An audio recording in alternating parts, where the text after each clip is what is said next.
اے ایمان والو، استعینوا مدد طلب کرو، بالصبر صبر سے، والصلاۃ اور نماز سے۔ ان اللہ مع الصابرین، کہ بے شک اللہ تبارک و تعالی صبر کرنے والوں کے ساتھ ہے۔ بہت ہی عظیم الشان آیت مبارکہ ہے یہ، مسلمانوں کی، مومنوں کے دل کی حرس کے لیے، دل کے سکون کے لیے۔ ایک بات تو یہ ہے کہ اللہ تبارک و تعالیٰ نے فرمایا کہ جب تمہیں کوئی تکلیف پہنچے، پریشانی آئے، تو دو چیزیں یہاں پر ذکر کی کہ ایک تو صبر سے مدد طلب کرو، یعنی اپنے آپ کو روک کر رکھو۔ صبر کا مطلب ہوتا ہے روکنا۔ کسی سے تکلیف پہنچی ہے تو انتقام لینے سے اپنے آپ کو روکنا۔ تکلیف پہنچی ہے، اپنی زبان سے اللہ تبارک و تعالی کی بارگاہ میں شکوہ اور شکایات کرنے سے اپنے آپ کو روکنا۔ صبر کی اگر ہم مزید تفصیل میں جاتے ہیں یا اس کی مثالوں میں جاتے ہیں تو نبی پاک علیہ السلام کی ذات مبارکہ سے بڑی مثالیں میں سمجھتا ہوں کہ شاید تاریخ میں نہیں ہوں گی، کہ آپ علیہ السلام نے پریکٹیکلی طور پر ہمیں صبر کر کے دکھایا ہے کہ میں سب کچھ کر سکتا ہوں، اللہ نے مجھے اختیار دیا ہے، وسعت دی ہے، طاقت دی ہے بدلہ لینے کی بھی اور ہر طرح سے، لیکن نبی پاک علیہ السلام نے امت کے لیے رہنمائی کرتے ہوئے کہ میری امت پر جب پریشانی آئے گی تو میں اس کے سامنے ایک مثال ہوگا، تو وہ اس میری مثال کو دیکھ کر پریشانیوں پر، مصیبتوں پر صبر کر لیں گے۔ نبی کریم علیہ السلام کی دنیا میں تشریف آوری، ظاہری طور پر تشریف آوری سے پہلے سے لے کر آپ کی وصال ظاہری تک ساری زندگی ہمارے لیے ایک بہترین نمونہ ہے۔ جب آپ علیہ السلام ابھی دنیا میں ظاہری طور پہ تشریف نہیں لائے تو آپ کے والد محترم دنیا سے رخصت ہو جاتے ہیں، والد کا سایہ سر سے چلا گیا ہے۔ دنیا میں تشریف لائے تو والد نہیں ہے، والد کا سایہ بھی کچھ عرصے بعد رخصت ہو گیا۔ پھر چچا کی کفالت میں آئے، دادا کی کفالت میں آئے تو 8 سال کی عمر میں دادا کا سایہ بھی چلا گیا۔ پھر چچا کی کفالت میں آتے ہیں تو ان کا سایہ بھی اٹھ جاتا ہے۔ تو یہ یکے بعد دیگرے مصیبتوں پر مصیبتیں ہیں، لیکن صبر کا دامن آپ نے مضبوطی سے تھاما ہے اور کبھی بھی اپنی زبان مبارکہ سے اللہ کی بارگاہ میں یہ اعتراض نہیں کیا، یہ شکوہ نہیں کیا کہ یا اللہ تو میرے والد کو بھی لے گیا، میری والدہ کو مجھ سے جدا کر دیا، میرے خاندان مجھ سے جدا ہو گیا، میں تنہا تھا۔ کبھی بھی زندگی میں آپ نے یہ شکوہ اور شکایت نہیں کی۔ یہ ہمارے لیے ایک بہترین مثال ہے۔ تو انسان ان مثالوں کو سامنے رکھے تو بہت ساری تکالیفیں، مصیبتیں جب انسان پر آتی ہیں تو اس میں صبر کرنا بہت آسان ہو جاتا ہے۔ نبی کریم علیہ السلام سے بہت زیادہ محبت کرنے والی حضرت خدیجہ کبریٰ رضی اللہ تعالیٰ عنہا، یہ وہ ہستی تھی کہ اسلام کے لیے اپنا مال، اپنی جان، ہر چیز قربان کر دی۔ نبی پاک علیہ السلام بھی آپ کی بہت زیادہ تعریف کیا کرتے تھے۔ ان کا بھی ساتھ چھوٹ گیا، یہ بھی دنیا سے رخصت ہو گئے۔ رمضان مبارک کا آغاز تھا تو آپ کا سایہ بھی چلا گیا۔ 3 سال تک شیب ابی طالب کے اندر قریش نے آپ کو قید کر دیا، بند کر دیا۔ پورا بنی ہاشم، آپ کا پورا خاندان 3 سال تک ایک وادی کے اندر قید ہے۔ پانی بند ہے، کھانا بند ہے، بات چیت بند ہے، درختوں کے پتے کھا کے پورا خاندان گزارا کر رہا ہے۔ آپ اندازہ لگا سکتے ہیں یہ وہ نبی ہیں کہ اگر پتھروں کو ہاتھ لگانے اشارہ کرتے تو وہ سونے کے بن جائے۔ آپ فرماتے ہیں کہ اگر میں چاہوں تو یہ احد پہاڑ میرے ساتھ سونے کا بن کر چلے، لیکن میں یہ پسند کرتا ہوں کہ ایک دن کھانا کھاؤ اور ایک دن بھوکا رہ کر اللہ تبارک و تعالیٰ کا شکر ادا کرو۔ نبی پاک علیہ السلام 3 سال تک اس وادی میں قید رہے، پورے خاندان سمیت۔ آپ اس تاریخ کو اگر پڑھ کے دیکھیں تو درختوں کے پتے توڑ کے کھا رہے ہیں، پرانے بوسیدہ چپڑے پانی میں ابال کر کھا رہے ہیں۔ 3 سال تک گزارا کیا، بچے بھی ساتھ ہیں، پورا خاندان بنی ہاشم بنو قید ہے۔ بات چیت بند ہے، سب کچھ موقوف ہے، لیکن آپ نے اللہ کی بارگاہ میں کوئی شکوہ نہیں کیا ہے، اپنے مشن کو جاری رکھا ہے کہ میری امت کے لیے ایک مثال قائم ہو جائے کہ اگر میری امت کو دین پر عمل کرنے میں کوئی تکلیف آتی ہے، کوئی مصیبت پہنچتی ہے، تو میری مثال ان کے سامنے ہونی چاہیے۔ اس کے آگے چلتے ہیں تو جنگوں کا معاملہ شروع ہوا تو جنگ بدر میں آپ نے شرکت کی، احد میں آپ نے شرکت کی، جس میں آپ کا دندان مبارک شہید ہوئے، آپ کا ہونٹ مبارک زخمی ہو گیا، جس سے خون بہنے لگا، اتنی تکلیفیں آپ نے برداشت کی، امت کی خاطر برداشت کی، مثال کے طور پر پیش کیا کہ میری امت پر اگر مال کی تنگی کی صورت میں یا کوئی اور مصیبت آتی ہے، پریشانی آتی ہے، تو میری مثال امت کے لیے موجود ہونی چاہیے۔ پھر ہمیں دوسرا حکم اللہ تبارک و تعالیٰ نے اس آیت میں جو دیا ہے وہ یہ ہے کہ نماز سے مدد طلب کرو۔ آپ علیہ السلام کا یہ طریقہ کار ہوتا تھا کہ جب بھی کوئی مصیبت کا سامنا ہوتا، پریشانی کا سامنا ہوتا، آپ وضو کرتے اور نماز شروع کر دیا کرتے۔ اللہ تبارک و تعالیٰ نماز کی برکت سے اس پریشانی کو، اس مصیبت کو دور فرما دیتا تھا۔ جب بھی کوئی اہم معاملہ ہوتا تو آپ نماز میں مشغول ہو جایا کرتے تھے۔ یہ تو نفل نماز ہے، فرائض اس سے بڑھ کر ہیں، ہمیں کم از کم فرائض کی پابندی تو بہت ضروری ہے، وہ کرنی ہے۔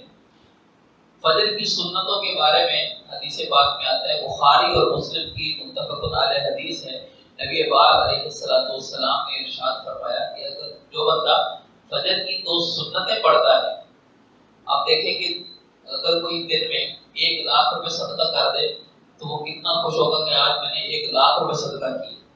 کوئی پورا جانور خرید کے صدقہ کر دے تو کہے گا میں نے آج پورا بیل خرید کے صدقہ کیا۔ کوئی سونے سے بنا ہوا ٹرک صدقہ کر دے تو وہ کتنا خوش ہوگا کہ میں نے اتنا صدقہ کیا ہے۔ میرے نبی پاک صلی اللہ علیہ وآلہ وسلم نے ارشاد فرمایا کہ جو بندہ فجر کی سنتیں پڑھتا ہے، 2 رکعت سنتیں، یہ پوری دنیا اور جو کچھ اس دنیا میں ہے سب کچھ صدقہ کرنے سے بہتر عمل ہے۔ اندازہ لگائیے کہ اللہ تبارک و تعالیٰ نے ہمارے لیے کتنے راستے رکھے ہیں۔ یہ نماز یہ برائیوں سے بھی ہمیں بچاتی ہے اور نیکیوں کی طرف لے کے جاتی ہے، پریشانیاں، مصیبتیں، رنج اور غم یہ دور کرنے کا سبب ہے۔ ہمارے نبی پاک صلی اللہ علیہ وآلہ وسلم بھی پریشانی اور مصیبت کے وقت نماز ادا کیا کرتے تھے، تو ہمیں بھی اسی سنت کو جاری رکھنا چاہیے۔ جب بھی کوئی مصیبت ہو، پریشانی ہو، وضو کریں اور اللہ تبارک و تعالیٰ کی بارگاہ میں خشوع اور خضوع کے ساتھ کھڑے ہو کے نماز ادا کریں، اللہ کی بارگاہ میں اپنا معاملہ پیش کر دیں۔ وَأُفَوِّضُ أَمْرِي إِلَى اللَّهِ إِنَّ اللَّهَ بَصِيرٌ بِالْعِبَادِ، میں اپنا معاملہ اللہ کی سپرد کرتا ہوں، وہی بندوں کو دیکھنے والا ہے۔ تو اللہ سے بڑھ کے کون سی طاقت ہے جو مسئلہ حل کر سکتی ہے؟ اللہ رب العالمین ہی معاملات کو آسان کرنے والا۔ آیت کے اگلے حصے میں فرمایا کہ إِنَّ اللَّهَ مَعَ الصَّابِرِينَ، یہ اس پہ غور کرنے کی ضرورت ہے کہ اللہ فرما رہا ہے کہ میں صبر کرنے والوں کے ساتھ ہوں۔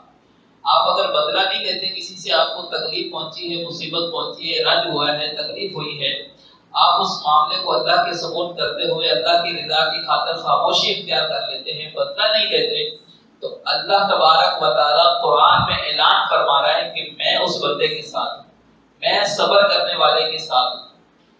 تو یہ بھی بات یاد رکھیں کہ صبر جو ہوتا ہے وہ ابتدا میں ہوتا ہے، آغاز میں ہوتا ہے۔ ایسا نہیں کہ سارے شکوے شکایتیں کر لی، سب کچھ کر لیا، ظاہر سی بات ہے شکوے شکایت کرنے سے یا بدلہ لینے سے، کسی نے اگر گالی دی ہے تو اس کو آپ نے آگے سے چپاٹ مار دی، یہ بدلہ لے دی، اس کے بعد کہے کہ میں صبر کر رہا ہوں، تو یہ صبر نہیں ہے۔ صبر فرسٹ ایکشن پر ہوتا ہے کہ جب آپ کو تکلیف پہنچی، وہیں پر آپ نے دل میں غصہ تو آیا ہوگا، ظاہر سی بات ہے، اس غصے کو پی جائے اللہ کی رضا کی خاطر کہ میں رک رہا ہوں، میں اس سے بدلہ نہیں لے گا، تو یہ صبر ہے۔ اس کا بدلہ کیا ہے؟ اللہ کی معیت، اللہ کا ساتھ ہونا۔ اللہ فرماتا ہے کہ ایسے بندے کے میں ایسے بندے کے ساتھ ہوں، پھر اس کے معاملات آسان ہونا شروع ہو جاتے ہیں کہ اللہ تبارک و تعالیٰ غیب سے اس کی مدد فرماتے ہیں۔ حضرت صدیق اکبر رضی اللہ تعالیٰ عنہ نبی پاک صلی اللہ علیہ وسلم کی بارگاہ میں موجود تھے، کسی نے آپ کو برا بھلا کہا، کوئی ایسے الفاظ کہے جو آپ کی شان کے لائق نہیں تھے، تو آپ خاموش رہے۔ اس نے پھر کہے، پھر آپ خاموش رہے۔ اس نے تیسری مرتبہ کہے تو آپ نے اس کو کوئی جواب دیا۔ تو نبی پاک علیہ السلام نے حضرت صدیق اکبر رضی اللہ تعالیٰ کی طرف نگاہ فرمائی آپ نے فرمایا کہ جب آپ خاموش تھے تو اللہ کا فرشتہ اس کو آپ کی طرف سے جواب دے رہا تھا، جب آپ بولنے لگے تو فرشتہ بیچ میں سے ہٹ گیا۔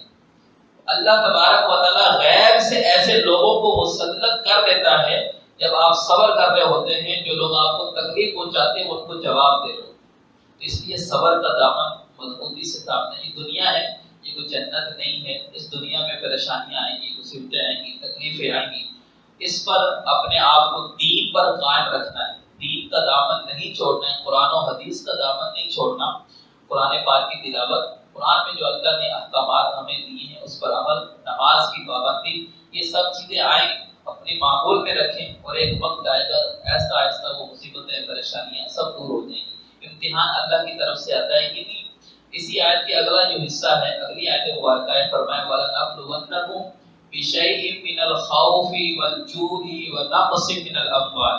اللہ تعالیٰ نے فرمایا کہ ہم تمہیں ضرور آزمائیں گے، خوف سے، بھوک سے، مال کی کمی سے، پھلوں کی کمی سے، اور آگے پھر دوبارہ فرمایا وَبَشِّرِ الصَّابِرِينَ۔ لیکن ان تمام چیزوں کی کمی کی وجہ سے بھی اگر کوئی بندہ صبر کر دیتا ہے تو اللہ نے فرمایا کہ ان کے لیے پھر خوشخبری، ان کے لیے جنت کی خوشخبریاں ہیں۔ اللہ تبارک و تعالیٰ نے ان کے لیے جنت کے انعامات رکھے۔ حدیث میں آتا ہے کہ جب کسی کے بچے کا انتقال ہو جائے تو اللہ تعالیٰ فرشتوں سے فرماتا ہے کہ تم نے میرے بندے کے پھل کو لے لیا ہے، اس کے بچے کی روح قبض کر لی ہے۔ فرشتے کہتے ہیں یا اللہ تیرا ہی تو حکم تھا، تیرے حکم کے بغیر تو ہم نے یہ نہیں کیا۔ اللہ تعالیٰ فرماتا ہے کہ ہاں میرا ہی حکم تھا، لیکن اب تم گواہ بن جاؤ کہ میں نے اس بندے کے لیے جنت میں فلاں فلاں مقام تیار کیا ہے۔ اس لیے صبر کا بہت عظیم پھل ہے۔ کہا جاتا ہے کہ صبر کا پھل میٹھا ہوتا ہے، اور واقعی میٹھا ہوتا ہے کہ اللہ تعالیٰ اس صبر کرنے والے کے جب ساتھ ہوتا ہے تو اس کے اندر پھر مٹھاس اس سے بڑھ کے اور کیا ہوگی۔ اللہ تبارک و تعالیٰ ہمیں مصیبتوں پر صبر کرنے کی توفیق عطا فرمائے، اپنی زبان کو شکوہ اور شکایات سے محفوظ رکھنے کی توفیق عطا فرمائے۔ جب دین سے دوری ہوتی ہے تو بس اوقات یہ ہوتا ہے کہ تکالیف مسلسل آتی ہیں تو پھر اللہ تعالیٰ کی ذات پر لوگ اعتراض کرنا شروع کر دیتے ہیں کہ یا اللہ معاذ اللہ ثم معاذ اللہ۔ ایسے الفاظ ہم نے اپنے کانوں سے سنے کہ میں ہی ملا تھا کہ یہ ساری تکلیفیں میرے اوپر ہی آنی تھی۔ اس طرح کے الفاظ یہ ایمان سے بھی بس اوقات خارج کر دیتے ہیں انسان کو کہ اللہ کی ذات پر اعتراضات۔ اللہ تعالیٰ نے جو نعمتیں دی ہیں بے شک ان کو گننا چاہیے۔ شیخ سعدی رحمۃ اللہ تعالی کا مشہور واقعہ ہے کہ ایک مرتبہ آپ کے پاؤں میں جوتے نہیں تھے، آپ باہر نکلے تو آپ کو یہ تھوڑا سا فیل ہوا کہ اتنا بڑا میرا نام ہے اور پاؤں میں میرے جوتے نہیں ہیں۔ اچانک ایک شخص پر نظر پڑی کہ اس کے پاؤں ہی نہیں تھے، تو فوراً اللہ کی بارگاہ میں جھک گئے کہ اللہ تیرا شکر ہے تو نے چلنے کے لیے پاؤں تو دیے، جوتے تو آگے بھی جائیں گے، ان کے پاس تو پاؤں ہی نہیں تھے۔ یہ ایک بہترین طریقہ ہے حدیث میں جو بیان فرمایا نبی پاک علیہ السلام نے کہ شکر گزاری کے لیے نعمتوں سے متعلق اپنے سے جو کم ہے اس شخص کو دیکھا جائے۔ یہ میرے پاس موٹر سائیکل ہے، تو کچھ بہت سارے لوگ تو ایسے ہیں ان کے پاس تو موٹر سائیکل بھی نہیں تو سائیکل ہے، کہیں کو پاس تو سائیکل بھی نہیں ہے، وہ پیدل چل کے جاتے ہیں۔ اگر ہم اوپر والے کو دیکھیں گے تو پھر کسی کے پاس گاڑی ہے، کسی کے پاس اس سے اچھی گاڑی ہے، پھر اوپر سے اوپر چلتے چلے جائیں گے تو کہیں بھی بریک نہیں لگے گی، جس کے بارے میں حدیث میں فرمایا کہ اگر ابن آدم کو دو سونے کی وادیوں کے درمیان میں کھڑا کر دیا جائے، سے کہا جائے کہ تو اس کا مالک ہے، تو وہ تیسری کی تمنا کرے گا کہ مجھے ایک اور بھی مل جائے۔ تو یہ انسان کے اندر خواہش رکھی ہے، تو جتنا ملا ہے اسی پر قناعت کرتے ہوئے اللہ کا ہر دم شکر ادا کرنا چاہیے اور صبر سے کام لینا چاہیے۔